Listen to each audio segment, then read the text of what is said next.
ข้อแรกนะครับก็คือข้อมูลของบริษัทสุวรรณภูมิเดือนมิถุนาปี69เขาบอกว่าให้ทำงบต้นทุนการผลิตประจำเดือนมิถุนา69นะครับเราจะมีวิธีการทำหลักๆอยู่2วิธีก็คือ1ให้ใส่เลขบัญชี2ตัดหมวดบัญชี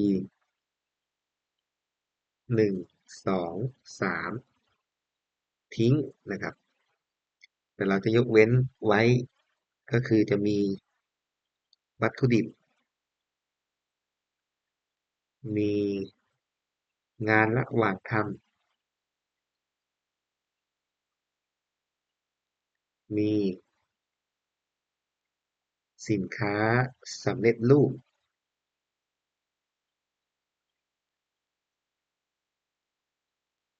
โดยทั้ง3อย่างนี้มันจะมีทั้งต้นงวดและปลายงวดนะครับก็คือต้องเก็บไว้แหละอ่ะโอเคอ่ะมาดูที่อาคารสำนักงานเนาะอาคารสำนักงานเนี่ยเป็นหมวด1นะครับที่ดินอาคารก็คือไม่ใช้ก็ตัดทิ้งได้โรงงานเป็นหมวด1เหมือนกันนะครับตัดทิ้งเลย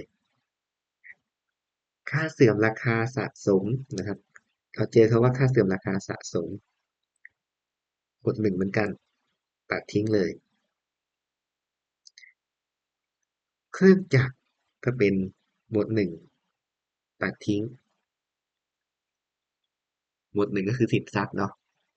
ก็ตัดทิ้งได้อันนี้ก็ตัดทิ้งได้เหมือนกันนี่อุปกรณ์สำนักงานหมวดหนึ่งเหมือนกันทิ้งเลย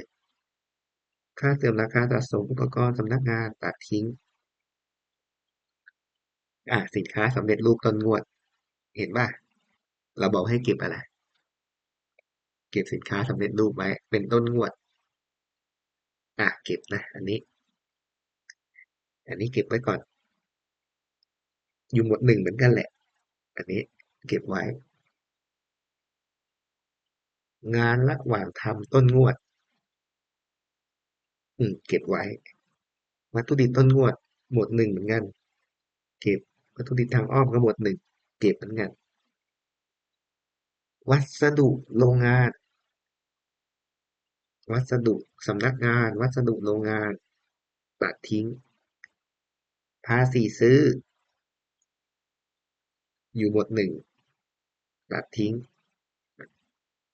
ส่งคืนวัตถุดิบอยู่หมวดห้า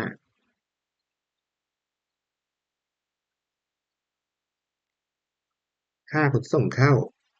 อยู่หมวดห้าค่าขนส่งออก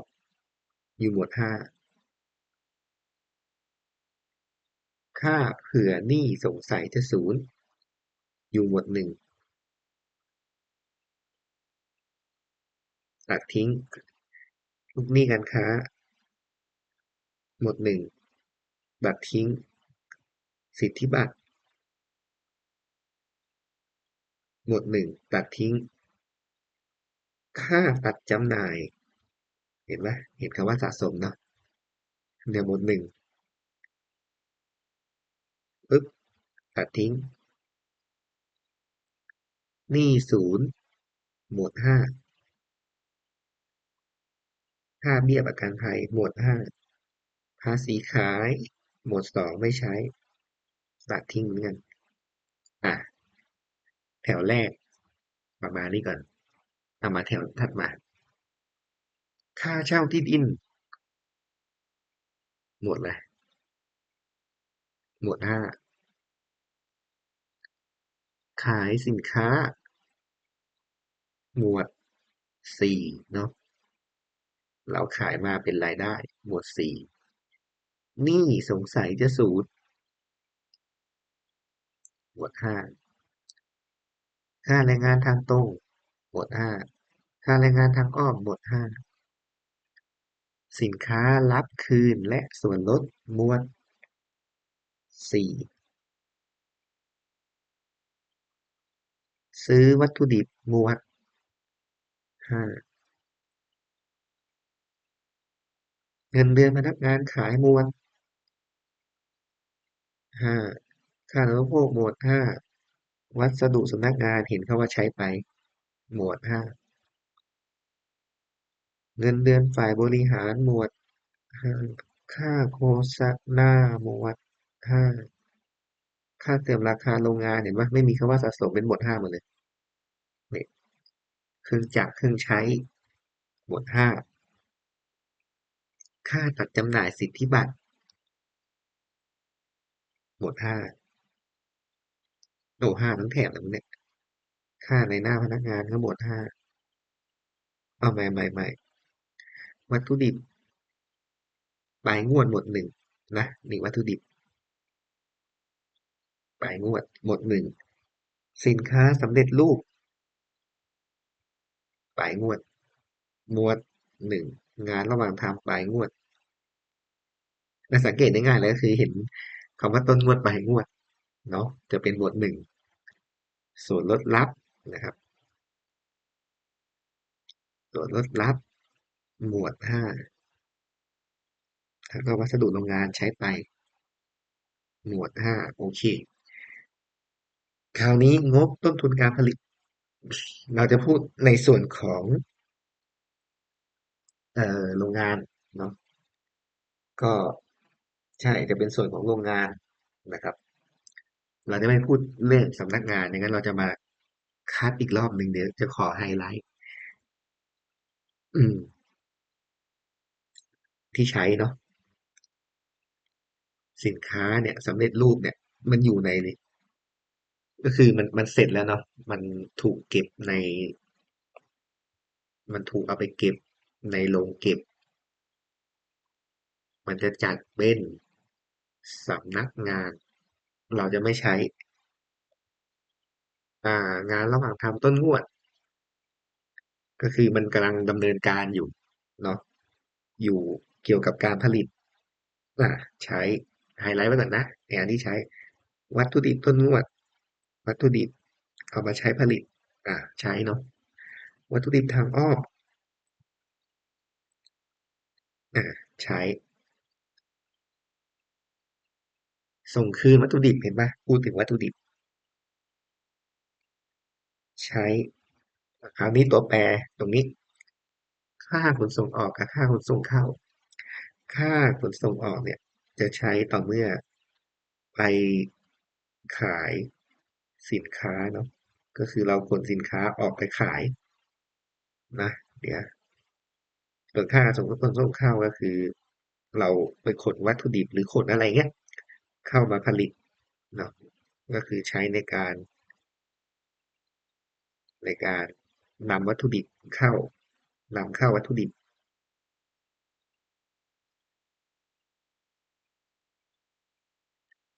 อันนี้ใช้คำว่านำสินค้านำออกสินค้าแล้วกันอ่านำออกสินค้าก็แปลว่าสิ่งที่ใช้จริงๆก็คือค่าขนส่งเข้าค่าขนส่งออกค่าขนส่งออกเราจะไม่ใช้ในงบต้นทุนการผลิตโอเคหนี้ศูนย์เนี่ยหนี้ศูนย์นี่ก็ไม่ได้ใช้เพราะว่าเกี่ยวกับสำนักงานเนาะเรื่องเรื่องหนี้สินก็ให้เป็นเรื่องของสำนักงานไปจัดการก็ไม่เกี่ยวค่าเบี้ยประกันภัยสังเกตข้างล่างเห็นปะนี่นี่นะเราโฟกัสแค่ฝ่ายผลิตนะงบต้นทุนการผลิตเราจะไม่โฟกัสเราจะไม่ดูฝ่ายขายกับฝ่ายบริหารอันนี้คือไม่เกี่ยวเลยอันนี้ก็คือตัดทิ้งเลยเนาะตัวนี้จะไม่เกี่ยวอืมนะก็คือดูแค่นี้ก่อนแปลว่าใช้เนาะค่าเบี้ยประกันภัยเขาบอกว่าก็คือเราทำงานเขาก็มีประกันภัยให้อยู่แล้วแหละมีประกันภัยของโรงงานนะครับเอ่อค่าเช่าที่ดินเนาะค่าเช่าที่ดินเนี่ยก็คือใช้นะครับก็คือโรงงานตั้งอยู่บนที่ดิน ก็คือมีการจ่ายค่าเช่าในตัวโรงงานก็คือเหมือนเราไปเช่าที่หนึ่งผลิตของอย่างเงี้ยก็ใช้ขายสินค้าอันนี้ไม่เกี่ยวแหละขายสินค้าคือมันเป็นสินค้าสำเร็จรูปแหละอันนี้ก็จะไม่เกี่ยวกับโรงงานไม่ใช้ให้สังเกตง่ายๆคือถ้ามีคำว่าสินค้าเนี่ยสังเกตเนาะอะไรที่มันไม่เกี่ยวกับสินค้ามันจะไม่เกี่ยวกับโรงงานแล้วแหละคือมันผลิตไปเรียบร้อยแล้วหนี้อย่างเงี้ยหนี้สงสัยจะศูนย์นี่ก็ไม่ใช่ก็คือเรื่องหนี้อย่างเงี้ยหนี้ศูนย์หนี้สงสัยจะศูนย์หรือจะเป็นขาดทุนจากการด้อยค่าลูกหนี้การค้าก็คือเนี่ยพวกเนี้ยมันไม่ได้ใช้เพราะว่ามันเป็นส่วนของสำนักงานเขาเราจะไม่ยุ่งเนาะค่าแรงงานใช้เนาะแรงงานใช้ผลิตแรงงานทางตรงทางอ้อมใช้หมดอืมสินค้ารับคืนเห็นปะโฟกัสคำว่าสินค้าเห็นปะไม่ได้ใช้นะที่จะสื่อก็คือไม่ได้ใช้วัตถุดิบเห็นปะใช้วัตถุดิบนะใช้เงินเดือนพนักงานขายไม่ได้เกี่ยวกับโรงงานเนาะไม่ใช้เห็นปะไม่ใช้ ค่าสาธารณูปโภคใช้ก็คือโรงงานมีการใช้น้ำใช้ไฟอยู่แหละใช้เงินเดือนฝ่ายบริหารไม่ใช้ค่าโฆษณาไม่ใช้คือเราจะเกิดโฆษณาก็ต่อเมื่ออะไรถ้าให้มองก็คือมีสินค้าที่เสร็จแล้วนำออกไปโฆษณาดึงดูดเพื่อขายเนาะนี่ก็คือจะไม่ใช้ไม่ใช้ไม่ใช้โอเค ค่าเสื่อมราคาโรงงานเห็นไหมโอ้นี่ชัดเจนใช้เลยมีคำว่าโรงงานเครื่องจักรใช้เครื่องใช้สำนักงานเครื่องใช้สำนักงานเอ่อเครื่องใช้สำนักงานโทษนะแป๊บนะจอหลุดเครื่องใช้สำนักงาน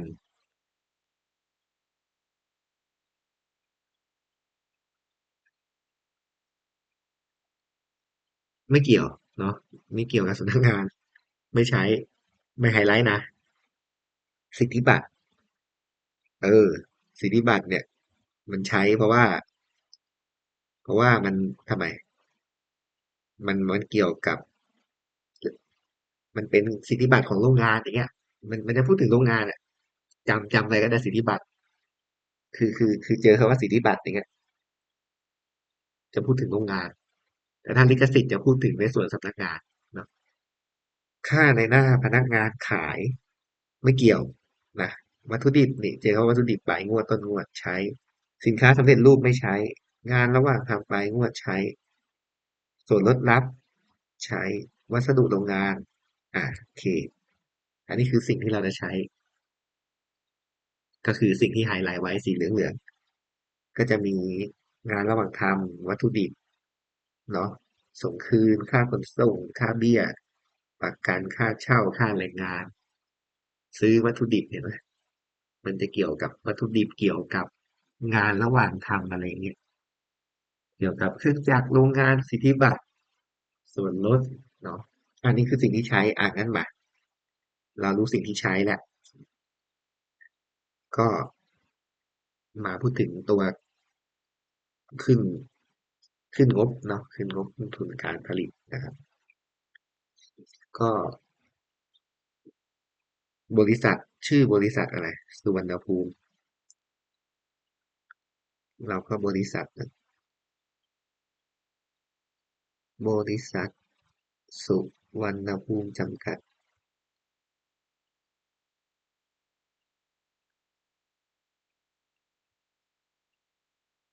อืมนะ บริษัทสุวรรณภูมิจำกัดแล้วก็เขียนว่างบต้นทุนการผลิตอืมสำหรับปีอะไรค่อยๆเนาะมิถุนา69ใช่ป่ะอันนี้ใช้คำว่าอะไรสำหรับอะไรสำหรับเดือนหรือสำหรับปีสำหรับเดือนนะครับอันนี้เป็นเขาบอกว่าให้ทำเป็นเดือนป่ะนี่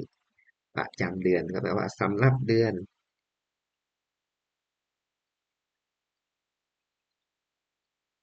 สิ้นสุดวันที่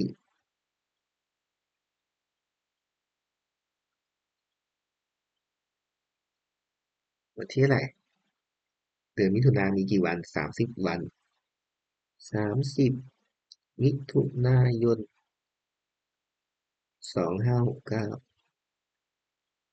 อ่ะ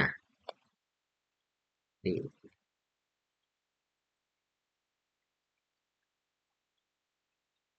อืมโอเคก็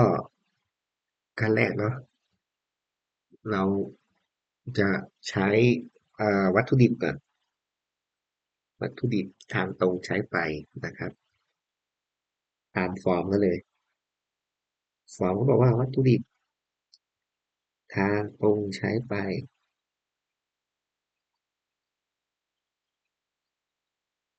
อืมลงมาหน่อยก็ได้วัตถุดิบทางตรงใช้ไปเท่าไหร่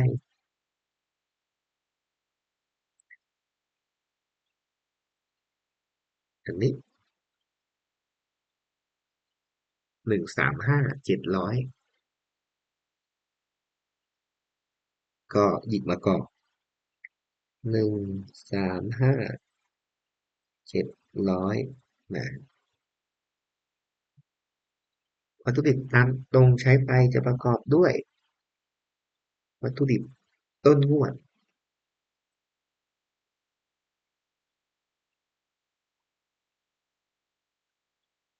บวกอะไร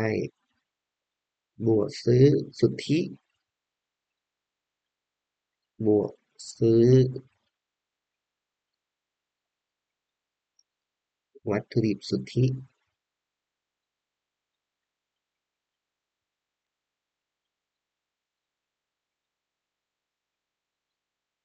อ่าแปลว่าเราต้องไปเอาบัญชีอะไรมาต่อ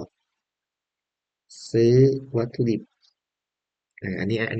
อาจจะต้องท่องนิดหนึ่งท่องตัวแพทเทิร์นไว้นิดหนึ่งซื้อวัตถุดิบเท่าไหร่นี่1,560,000นะเอามาเขียนกัน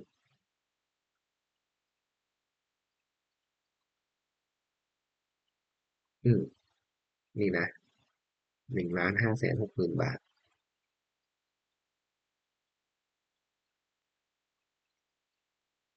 เสร็จแล้วเขาบอกว่าอันนี้ต้องท่องซื้อบวกค่าขนส่งเข้า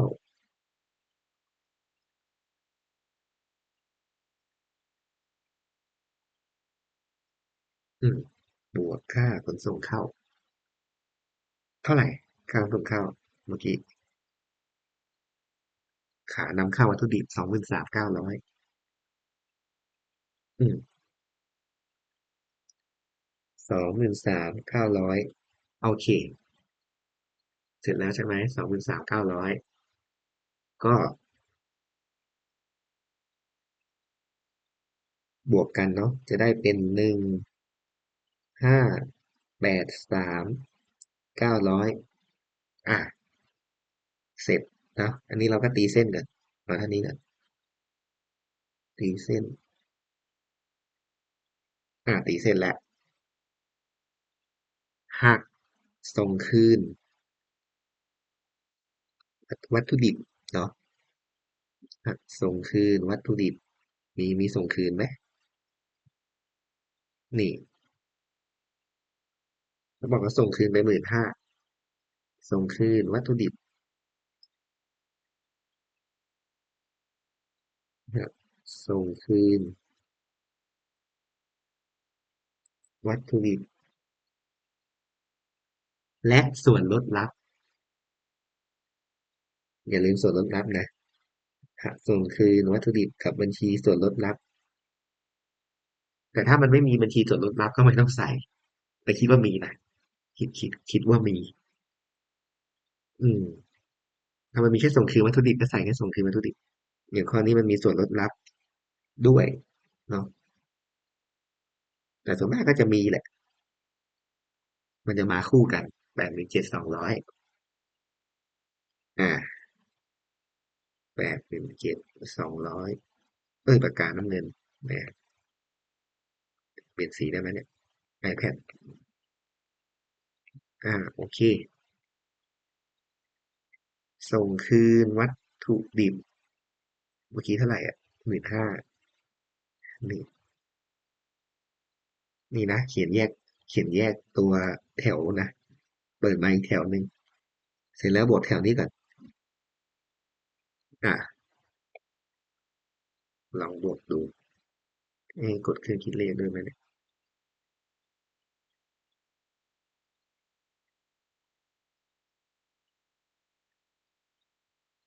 ลองกดดูไปแหละก็คือเนี่ยเป็นเท่าไหร่120,000ป่ะ112,200อืมเนี่ยเราจะออกยอดมาทางนี้ปึ๊บนะ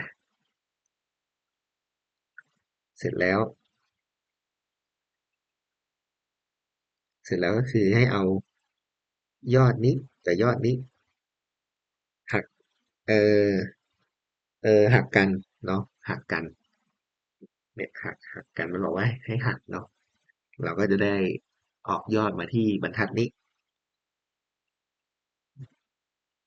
เป็น1,481,700อืม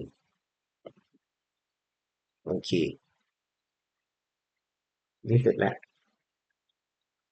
พอได้อันนี้ปุ๊บก็ให้ตีเส้นอันนี้เขาเรียกว่า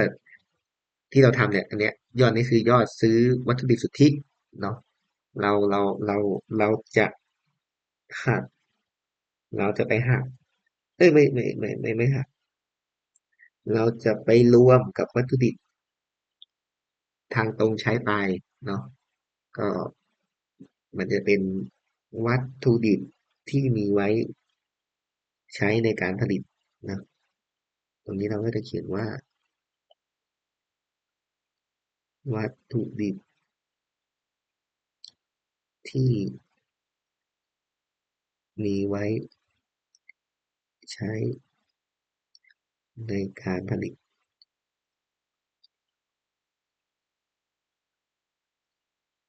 อืม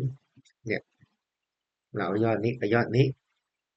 บวกกันนะโอ้ไม่ตรงเลยมาทางนี้นะปึ๊บนี่ได้เท่าไหร่16,174เนาะ7+7เป็น14เนี่ยทด1 6 711ทด1โอเคอันนี้นี่ก็คือได้แล้วได้วัตถุดิบที่มีไว้ใช้เพื่อการผลิตนะครับแล้วเราก็บอกว่ามันบอกว่าให้หักวัตถุดิบรายงวดหัก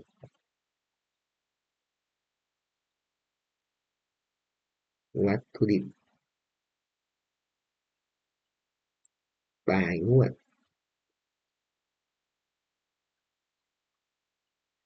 วัตถุดิบรายงวดเราก็ไปดูกันวัตถุดิบรายงวดอยู่ไหนเอ่ยโอ้หลายตาเนาะนี่ 115 200155 200โอเค155 200เราก็มาเขียน155 200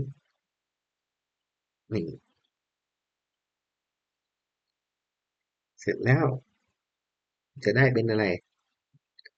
พอเราหักไอ้งวดไปมันจะเป็นวัตถุดิบใช้ไปแล้ว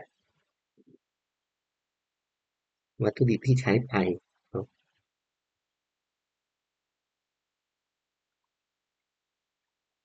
วัตถุดิบที่ใช้ไป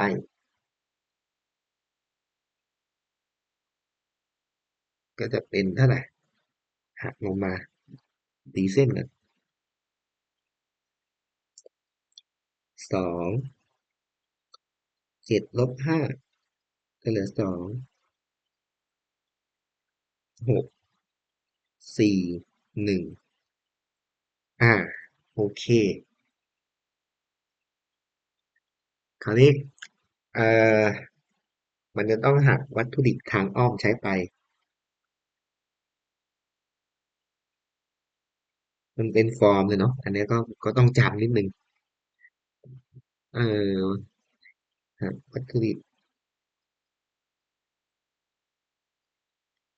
ทางอ้อมใช้ไปเท่าไหร่วัตถุดิบทางอ้อมใช้ไปวัตถุดิบทางอ้อมใช้ไปอยู่นี่13,500เนาะก็เขียนเลย13,500ตีเส้นเดี๋ยวหายอีกแหละหลายจุดเนาะหักปึ๊บจะเป็น1 6 7 8 9 10 11 12ตรงนี้เหลือ7ก็ครึ่งเลขเนาะอย่านับนิ้วเลยเดี๋ยวมันจะผิดอันนี้8นี่ 4อืมก็จะได้เป็นวัตถุดิบทางตรงใช้ไปแหละ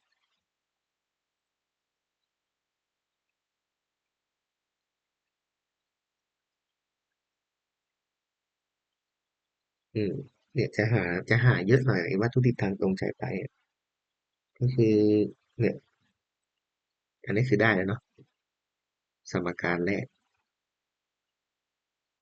วัตถุดิบทางตรงใช้ไป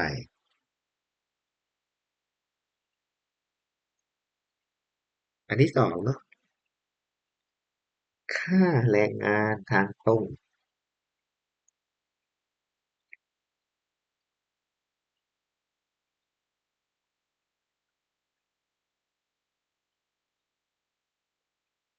ดอกจันไว้นิดนึงลืมเลย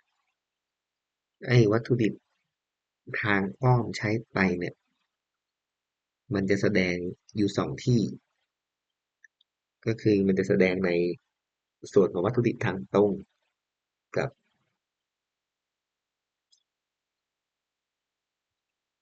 กับค่าใช้จ่ายในการผลิตนะเดี๋ยวก็แสดง2 ที่แหละอันนี้ก็คือมันจะไปออกอยู่สองจุดโอเคอืมดอกจันไว้ตรงนี้ด้วยกันอ่ะอ่ะค่าแรงงานทางตรงเท่าไหร่เอ่ย694,000โอเคก็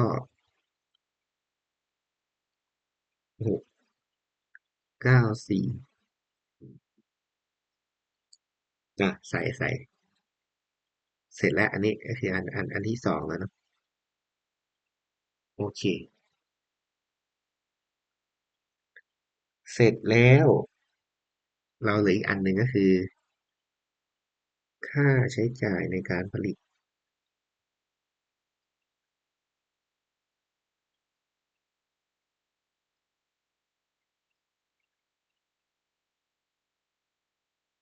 ก็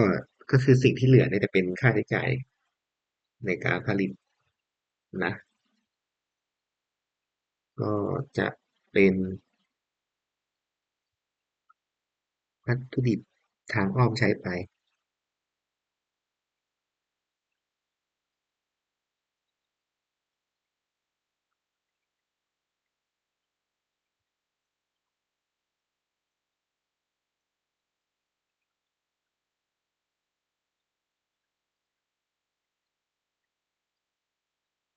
13,500อืมนี่ก็คือเดี๋ยวสิ่งที่เหลือเนี่ยก็เดี๋ยวยกมาก็คืออะไรที่เป็นหมวดห้าที่เหลือมาไล่ดูเอออะไรที่เป็นหมวดห้าบ้างอันนี้ไม่เอาอันนี้ไม่โผล่ตรงอื่นนี่ส่งขึ้นวัตถุดิบโอ้ยนี่ใช้ไปแล้วจริงๆต้องขีดออกเนาะพอไฮไลท์มันอาจจะงงอืมนี่ค่าเบี้ยประกันภัยได้นี่ถ้าจะเอาค่าเบี้ยประกันภัยก็ได้จริงๆอันไหนใช้แล้วก็ขีดทิ้งเลยก็ได้ไม่งั้นเดี๋ยวงงค่าเบี้ยประกันภัย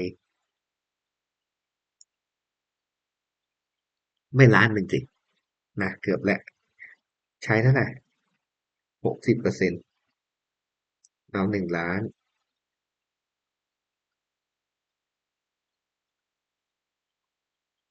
คูณ60%รู้สึกจะได้600,000เนาะ600,000เขียนกันก็ได้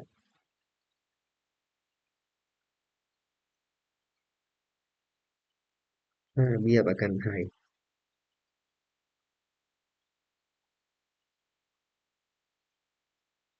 600,000ใช้60%คูณด้วย1,000,000เวลาทำไม่ต้องแสดงวงเล็บนะไม่ต้องแสดงวงเล็บ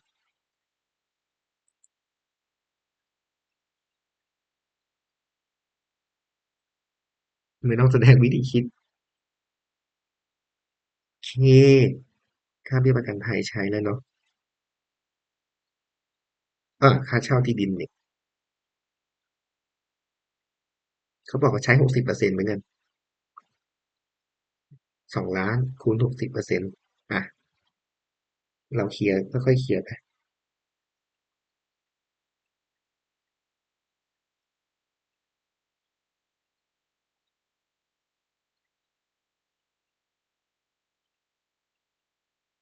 อืมค่าเช่าที่ดินเท่าไหร่1,200,000อ่าค่าเช่าที่ดินและ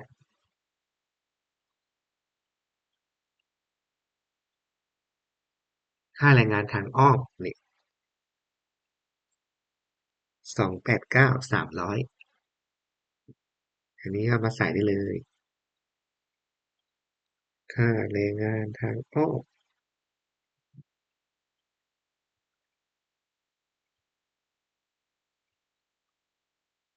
289,300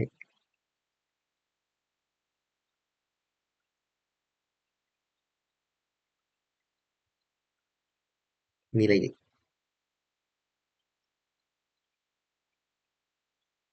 ค่าสาธารณูปโภคใช้กี่เปอร์เซ็นต์70โอเคก็ค่าสาธารณูปโภค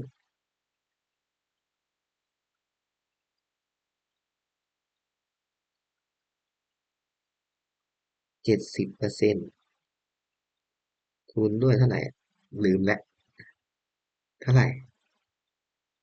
975,000โอเค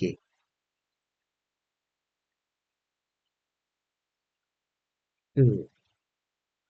ลองกดเครื่องคิดเลขดูก็จะได้เท่าไหร่682,500อืมโอเคเนาะ โอ้โหเยอะเนาะเยอะเลยไม่เยอะเนาะเยอะเยอะเลยแหละอ่ะค่าเสื่อมราคาโรงงานค่าเสื่อมราคาเครื่องจักรอันนี้เดี๋ยวเอาไปใช้256700กับ143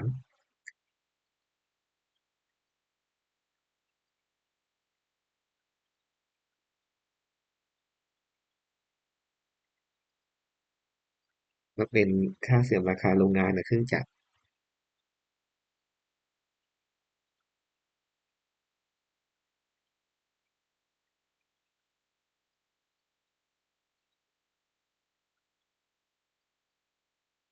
แล้วก็ค่าเสื่อมราคา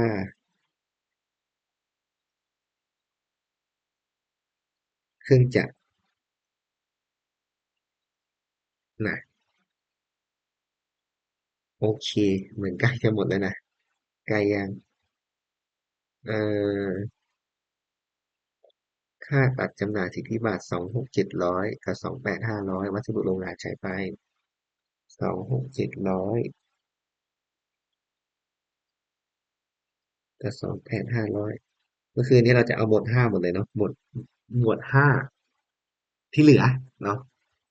มาใช้ค่าตัดจำหน่ายสิทธิบัตรเนาะ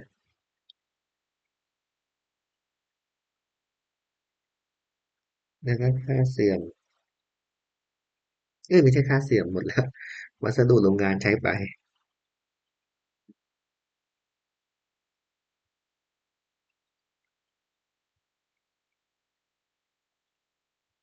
อ่ะ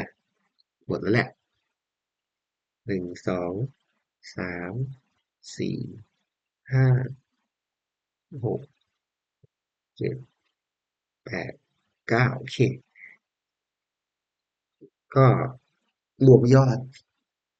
รวมยอดเนาะก็เป็น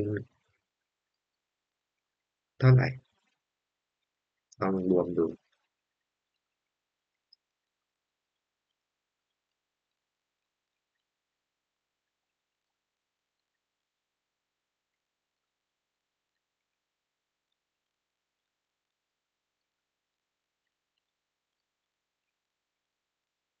3,240,200นี่แล้วก็ออกยอดมาฝั่งนี้3,240,200อ่าได้แล้วก็จะเป็นอันนี้จะเป็นสมการที่3นะเสร็จแล้วเอา1 2 3มาทำอะไรเอามาทำอะไรรวมกันเนาะก็บวก1,448,700บวก694เป็น5,382,9003,829,900นี่ก็เป็นตรงนี้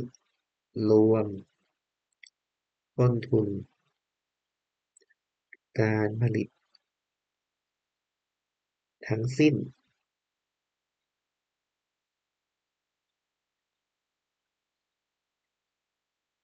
อ่ะคราวนี้มันไม่หมดมันเหลือวิธีอะไรขึ้นไปดูมันเหลือบัญชีงานระหว่างทำต้นงวดไปงวดเนาะ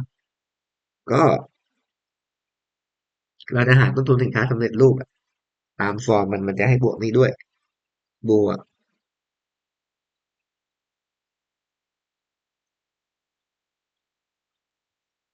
งานระหว่างทำต้นงวด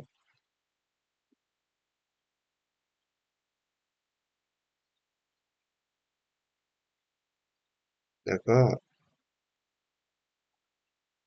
หักด้วยงานระหว่างทำปลายงวดนะหักด้วยงานระหว่างทำปลายงวดอ่ะโอเคเดี๋ยวเราดูนี่ก่อน งานมาทำต้นงวด12,100เนาะงานมาทำปลายงวด163,000อ่า12,100ตรงนี้รอไว้ก่อนยังไม่ต้องทำอะไรนะแล้วก็หักด้วยงานระหว่างทำปลายงวดหักด้วยงานระหว่างทำปลายงวดอีกเท่าไหร่ลืมแล้วเอ่อ16,300โอเคนี่ตรงนี้ไว้กดเครื่องคิดเลขลบเอ้ยไม่ลบดิบวก12,10053,950,000,5,395,000อย่าลืมตีเส้นนะนี่เสร็จแล้วก็หักงานระหว่างทำปลายงวดมันก็จะได้เป็นต้นทุนสินค้าสำเร็จรูป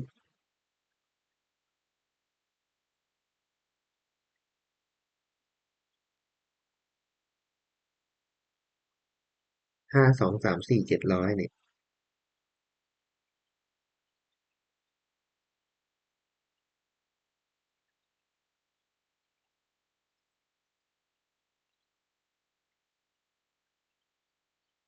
อ่าอันนี้คือเสร็จแล้วเนาะออกงบออกไป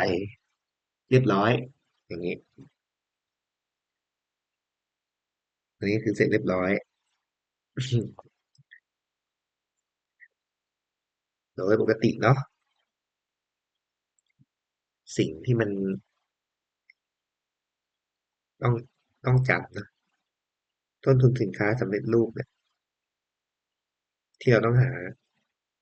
มันจะประกอบไปด้วยอะไรวัตถุดิบทางตรงครับวัตถุดิบทางตรงใช้ไปประกอบไปด้วย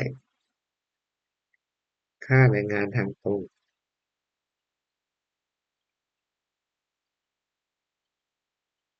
อันนี้สิ่งที่มันต้องจำนะแล้วก็อะไรค่าใช้จ่ายในการผลิต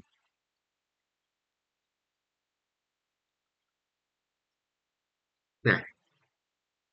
อันนี้นะแล้วก็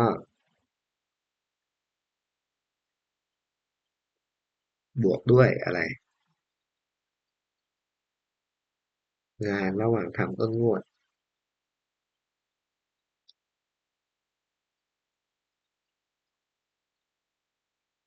แล้วก็หักด้วยงานระหว่างทำปลายงวดโอเคคิดอะไรมากวะเราเข้าไปก่อนซื้อสุทธินะซื้อวัตถุดิบสุทธิประกอบไปด้วยอะไรบ้างประกอบไปด้วยซื้อวัตถุดิบบวกด้วยโทษบวกค่าขนส่งเข้าหักด้วยส่งคืนและส่วนลดลับเนี่ยถ้าเราพอจำฟอร์มมันประมาณนี้ได้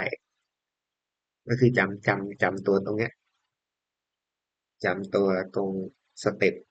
มันได้มันก็จะไล่ฟอร์มถูกแหละอย่างน้อย อย่างน้อยก็80%ในการถูกถ้าจำฟอร์มนี้ได้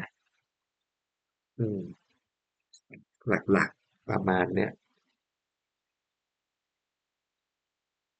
ก็ถ้ามีอะไรผิดก็บอกแล้วกันประมาณนี้บายแล้วบายบาย